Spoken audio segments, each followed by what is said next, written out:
Perkenalkan, nama saya Salina Ningsi dengan NIM B1B1220046. Baiklah, pada kesempatan kali ini saya akan mempresentasikan tentang analisis pekerjaan. Analisis pekerjaan, ketika seseorang ingin mendirikan sebuah perusahaan, tentunya dibutuhkan sumber daya manusia untuk mengawali berjalannya perusahaan. Walaupun pada awalnya sumber daya manusia yang dibutuhkan itu sedikit, namun tetap harus melakukan analisis pekerjaan agar penggerak awal perusahaan memiliki kecakapan dalam melaksanakan pekerjaannya, sehingga perusahaan dapat berkembang secara baik. Analisis pekerjaan disebut dengan istilah job analysis. Kadang-kadang dalam bahasa Indonesia diterjemahkan langsung menjadi analisis pekerjaan. Analisis pekerjaan ini merupakan salah satu fungsi penting dalam manajemen sumber daya manusia untuk menempatkan orang yang tepat dalam posisi yang tepat, right man at the right place. Analisis pekerjaan merupakan bentuk pengembangan uraian terperinci dari tugas-tugas yang harus dilakukan dalam suatu jabatan, penentuan hubungan dari satu jabatan dengan jabatan lain yang ada, dan penentuan tentang pengetahuan, keterampilan, dan kemampuan yang diperlukan karyawan untuk melaksanakan pekerjaan secara efisien dan efektif. Suatu organisasi harus melakukan kegiatan analisis jabatan dengan tepat karena akan memberikan manfaat yang positif dalam meningkatkan kinerja organisasi. Kemudian, tujuan analisis pekerjaan.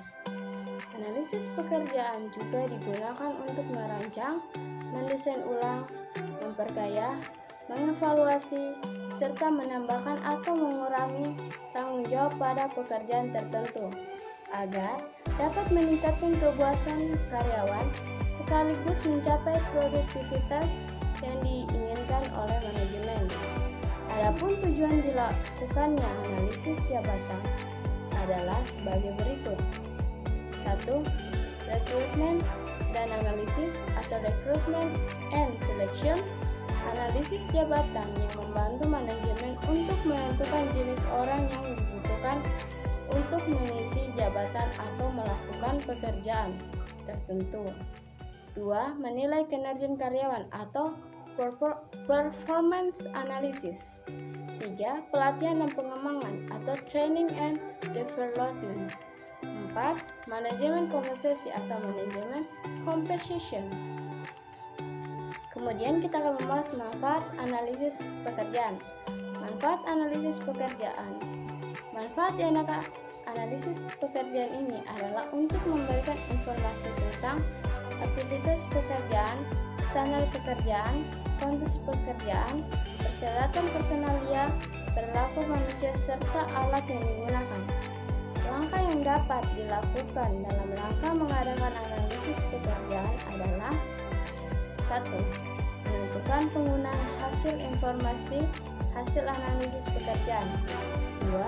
Mengumpulkan informasi tentang latar belakang atau background organisasi, background proses, uraian pekerjaan. 3. Menyeleksi wakil representatif jabatan yang akan dianalisis. Dalam hal ini dipilih beberapa sampel atau wakil jabatan yang akan dianalisis. 4. Mengumpulkan informasi analisis pekerjaan atau aktivitas pekerjaan, perilaku karyawan yang diperlukan, kondisi kerja dan syarat yang diperlukan. 5. Meninjau informasi dengan pihak yang berkepentingan untuk memverifikasi informasi yang diperoleh. 6. Menyusun uraian pekerjaan dan spesifikasi pekerjaan. 7. Meramalkan atau memperhitungkan perkembangan perusahaan. Kemudian metode analisis pekerjaan. Deslos 2013 menjelaskan bahwa terdapat 4 metode dalam informasi analisis jabatan, yaitu yang satu adalah wawancara, Kedua kuesioner adalah metode yang sering dipakai dalam mengumpulkan data mengenai pekerjaan. Kemudian yang ketiga ada observasi, dilakukan dengan melakukan observasi karyawan saat bekerja selama satu siklus atau daur ulang kerja lengkap. 4. Buku harian. Pendekatan lain adalah meminta karyawan membuat buku harian atau diary atau logs atau daftar dari apa yang mereka lakukan sepanjang hari di perusahaan. Kemudian perancangan pekerjaan. Rancang pekerjaan merupakan pengembangan dari analisis pekerjaan terkait dengan upaya untuk memperbaiki efisiensi, efektivitas dan produktivitas perusahaan dan kinerja berkaitan dengan job enablement dan job agreement. Rancang pekerjaan adalah proses penentuan tugas-tugas yang akan digunakan melaksanakan tugas dan bagaimana tugas itu berkaitan dengan tugas lainnya. 3 hal yang penting dalam perancangan pekerjaan yaitu 1. Rancangan pekerjaan harus mencerminkan pemenuhan tuntutan lingkungan. 2. Mencapai hasil dan kepuasan pekerjaan yang maksimal. Dan 3. Para pelaksana harus mampu berperan menjadi umpan balik. Alasan diperlukannya perancangan pekerjaan adalah seringnya terjadi konflik antara kebutuhan dan keinginan karyawan, sifat unik dari setiap karyawan, sehingga muncul berbagai perbedaan sikap, kegiatan fisik, dan produktivitas tertentu. Perubahan lingkungan organisasi dan perilaku karyawan, dan kemampuan tersedianya karyawan. Adapun 3 faktor yang mempengaruhi perancangan pekerjaan. Pertama, faktor organisasi.